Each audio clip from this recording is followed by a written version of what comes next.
It's been obviously fantastic, and she's been a little joy. No one expected what Princess Anne uncovered. Hidden in a sealed box deep inside Queen Elizabeth's private chambers was a handwritten will, never seen by the public, never approved by royal advisors. But the real shock?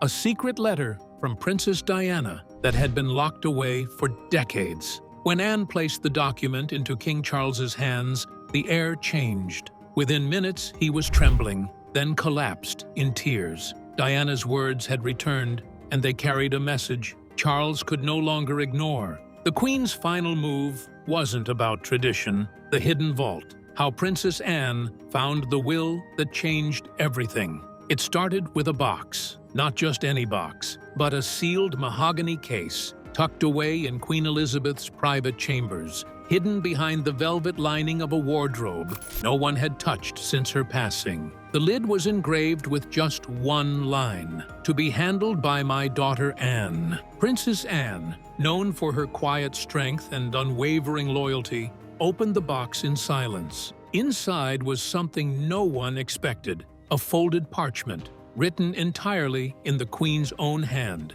No royal advisors had ever seen it. No official records mentioned it. And yet, the date on it was unmistakable.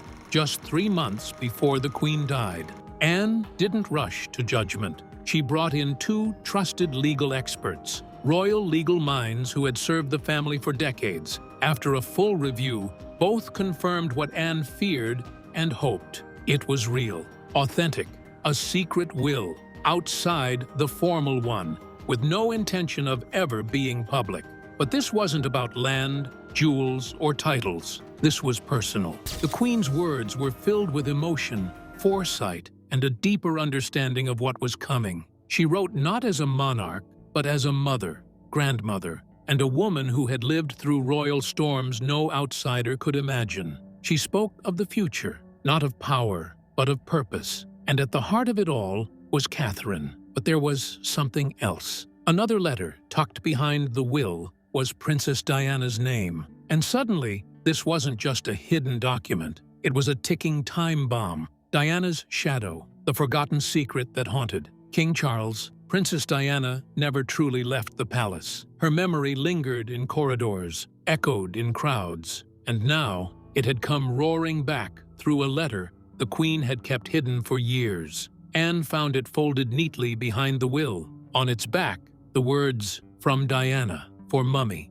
It was written in Diana's handwriting, personal, raw, and painfully direct. She warned of the future. She feared Camilla's influence, not just over Charles, but over the very structure Diana had tried to reshape. This wasn't gossip. This was Diana's last plea. And Queen Elizabeth listened. The Queen, torn between duty and emotion, had saved that letter. She hadn't spoken of it, not to Charles, not to William, only to Anne, it seemed. And now she used Diana's words to shape her final testament, a private one, but powerful beyond belief. The message to Charles was clear but gentle, yet carried an edge he couldn't ignore. It questioned his direction. It reminded him of the damage left behind, and the people never truly healed. And worst of all, it pulled Diana's voice back into the center of the monarchy's future. Charles was already fragile. His health had been a topic of quiet concern. But this was different. The letter didn't just reopen old wounds. It reminded him that Diana's shadow still ruled hearts, and her warnings might be coming true.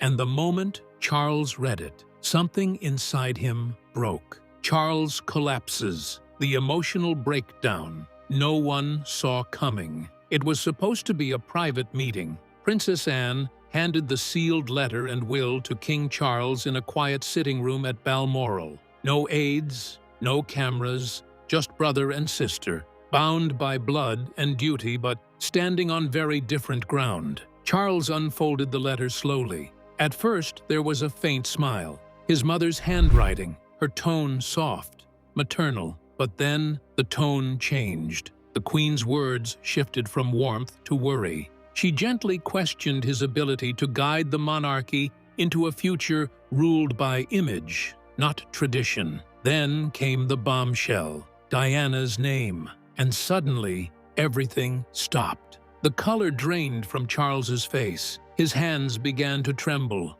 As he reached the part about Catherine and the Queen's confidence in her, something inside him gave way. He whispered, "No, no, she wouldn't." Then it happened. He collapsed, not from illness, but from shock. Royal doctors were rushed in. The room was sealed. Phones were confiscated. Every witness sworn to total silence. It wasn't just a medical emergency. It was a spiritual collapse. Charles, for the first time since becoming king, was forced to ask himself, did his mother believe in someone else more than him? And worse, was Catherine, not Camilla, the real future of the crown? In that moment, surrounded by hushed panic and royal protocol, King Charles felt the crown slip, not from his head, but from his heart. The ghost of Diana had returned, and she brought the truth with her. The Queen's vision, Catherine, the future monarch.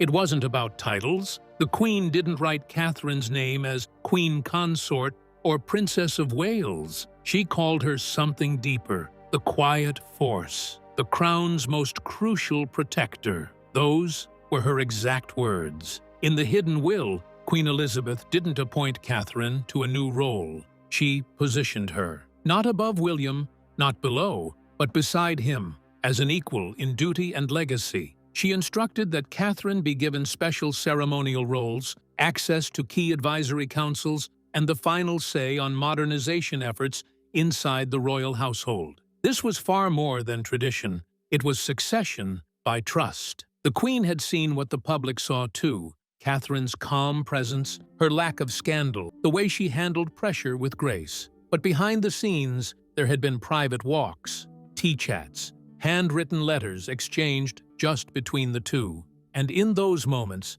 Elizabeth made up her mind. Catherine wasn't just married into royalty, she was meant for it. The Queen's words painted a vision of the monarchy shaped by service, not status. Catherine represented that perfectly. Charles was still king, William was still heir, but the Queen had left no doubt. Catherine was the future, and the future had already begun. William's silent shock, the heir who was never asked. He didn't see it coming. There were no hints, no warnings, no whispered conversations behind closed doors. When William first opened his grandmother's secret testament, he expected gentle reflections or perhaps a few final words of encouragement. Instead, what he found was something entirely different. A decision already, a powerful declaration, penned in Queen Elizabeth's own hand that would change how he saw his future and his wife. He was blindsided.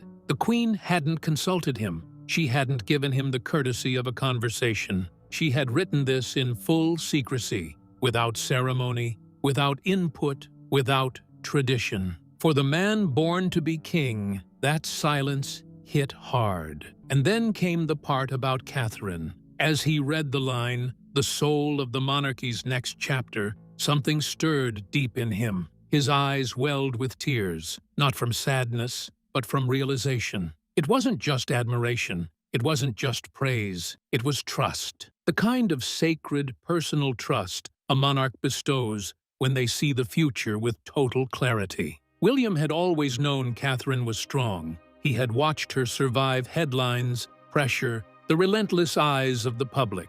He had leaned on her in quiet moments, relied on her wisdom more than he ever admitted. But now, it was in writing. His wife wasn't just walking beside the heir, she was part of the crown's future, chosen, endorsed, empowered. And yet, he wasn't angry. He was quiet, still, humbled. He released no statement, no comment to the press, no public reaction. But those close to him, his private staff, his oldest friends, noticed the shift immediately. He made only one phone call to Princess Anne. What was said remains unknown. Neither of them have spoken about it, but insiders described it as long, emotional, and deeply reflective. Anne had known the Queen's wishes before anyone else, and now she was the only one William wanted to speak to.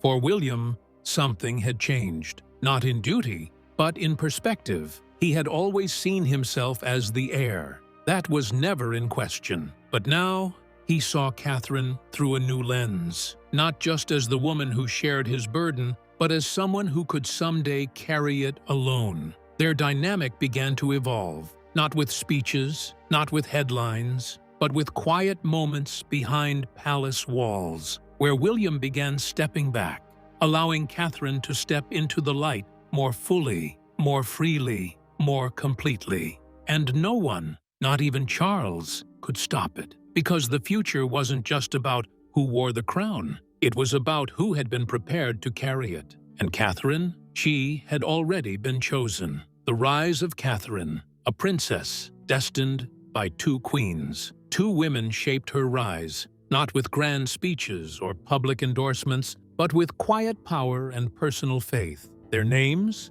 Queen Elizabeth and Princess Anne. The first was Queen Elizabeth, the monarch of steel composure, known for her silence over spectacle. She rarely displayed emotion, even within her own family, but with Catherine, she made an exception. Their bond was quiet, but deeply personal. Behind the formality, the Queen saw something rare in her granddaughter-in-law: duty without ego. Elizabeth didn't just gift Catherine titles, she gave her something far more telling: the Royal Victorian Order, an honor given purely at the monarch's discretion, a recognition of personal service and loyalty. It was one of the Queen's most intimate symbols of trust. But even beyond the medals and ribbons, there were the unseen moments: afternoon teas in Windsor, long walks through the gardens, and handwritten birthday notes, laced with wisdom from a sovereign who had watched monarchies rise and fall across the globe. The second force behind Catherine's ascent was Princess Anne,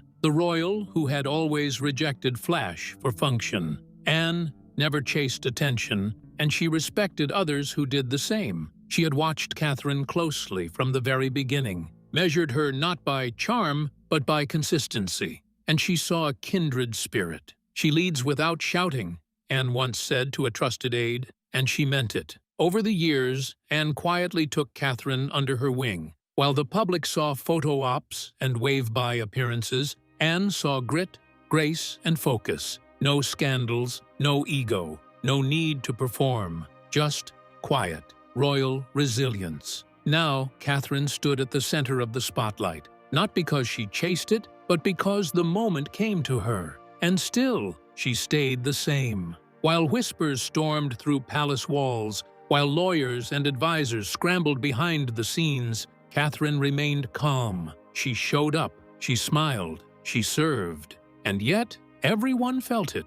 The monarchy was slowly, almost invisibly, bending toward her. Queen Elizabeth saw it before the world did. She recognized something that couldn't be taught: a perfect balance of tradition and modern strength. Not loud, not showy, not chasing cameras, but enduring, the type of quiet leadership that survives storms. In a family long haunted by headlines, fractured by scandal, and scarred by the ghost of Diana, Catherine had become the safe harbor, the one constant, the one presence that reassured the public the monarchy was still alive, still grounded, and still worth believing in. She wasn't just Diana's daughter-in-law. She was the woman two queens had chosen, one by blood, the other by vision. And now the whole world was beginning to understand why. Camilla's quiet storm. A queen sidelined by a letter Camilla thought the worst was behind her.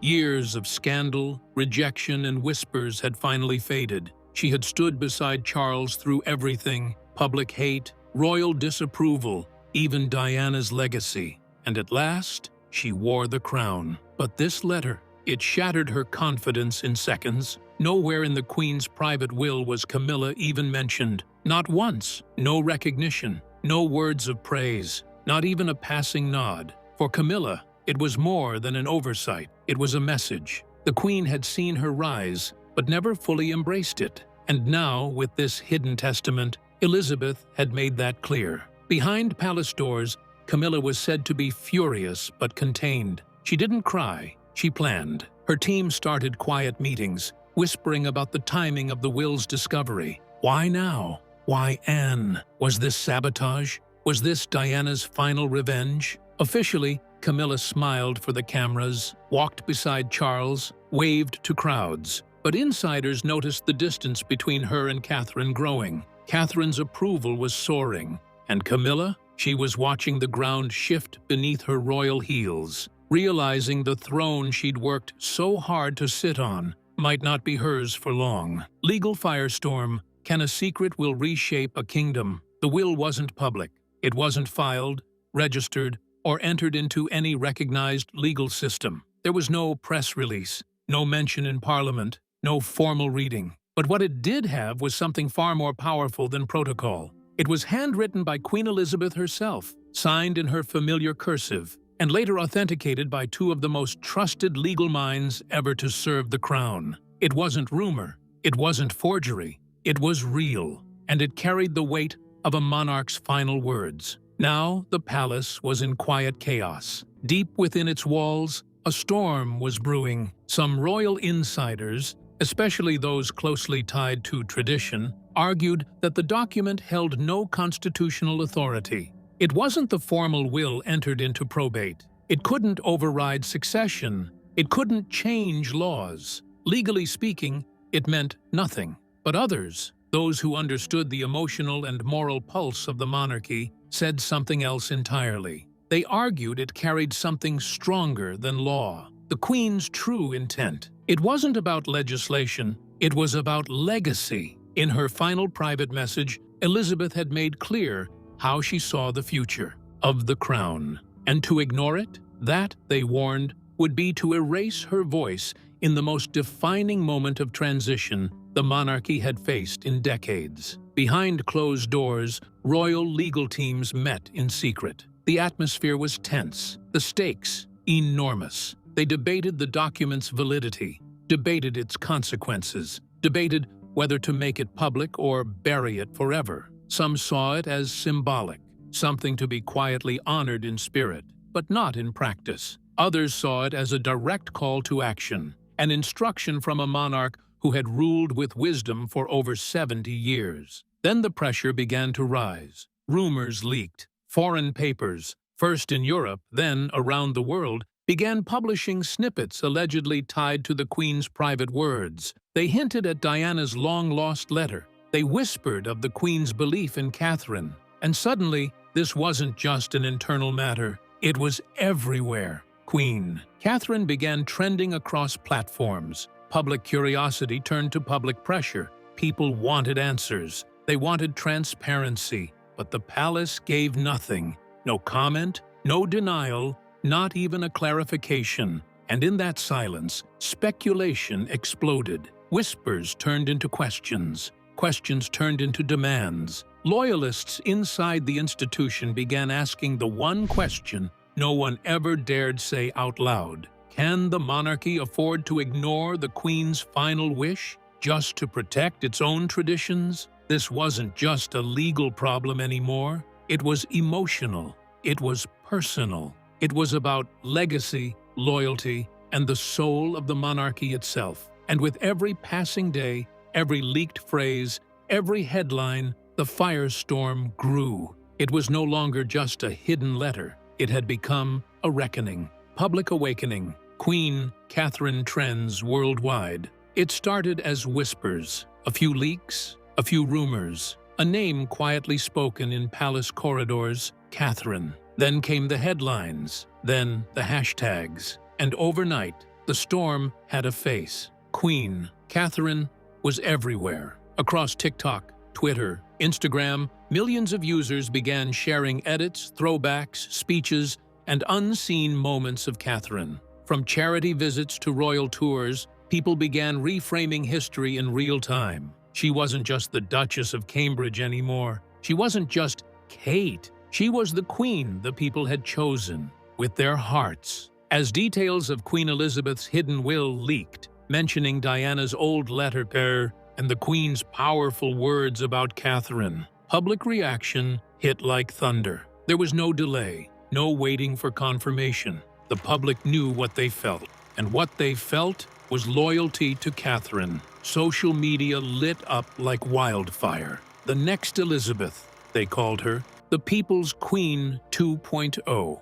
Not loud, not controversial, just present, dignified, and real. Polls began to shift. Charles's approval ratings took a hit. Camilla was mentioned less and less. Meanwhile, Catherine and William's popularity skyrocketed, breaking records across the Commonwealth. But the biggest surprise, young people. The generation least interested in the monarchy suddenly felt something different. They saw Catherine as relatable, a mother, a working woman, someone who never chased fame but earned respect. She wore history like a whisper, not a shout. "She gives us hope," one viral comment read, reposted over 1 million times. Another simply said, "She is the monarchy now." TV networks rolled out tribute documentaries. Major newspapers across Europe ran front-page stories not on King Charles, but on Catherine's quiet rise. Even countries debating their future under the crown,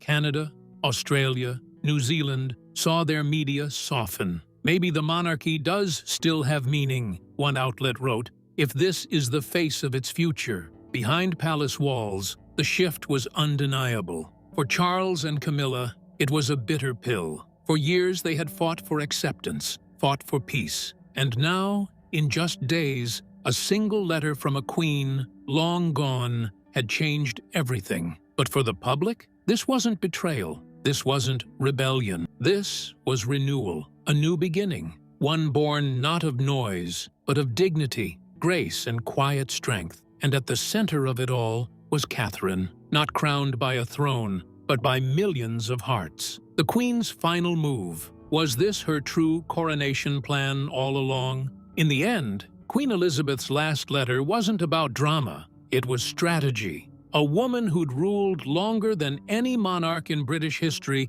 didn't make moves lightly. And this was her quiet masterstroke. She didn't write the letter to humiliate Charles. She didn't mention Camilla to spark tension. She guided the future the only way she knew how, with a pen and a whisper. Her final message was clear. The crown must follow character, not just blood. She knew change was coming. The world was shifting. The monarchy needed a new face, and she chose Catherine not for her title, but for her heart. Now, Charles faces the hardest choice of his life: respect his mother's truth or bury it to protect his reign. But one thing is clear: the crown is no longer just about who wears it. It's about who carries it. And the Queen made her choice. The monarchy is changing. The people feel it. And the crown is already tilting toward Catherine. Diana's voice has echoed from beyond, shaking the very throne she left behind.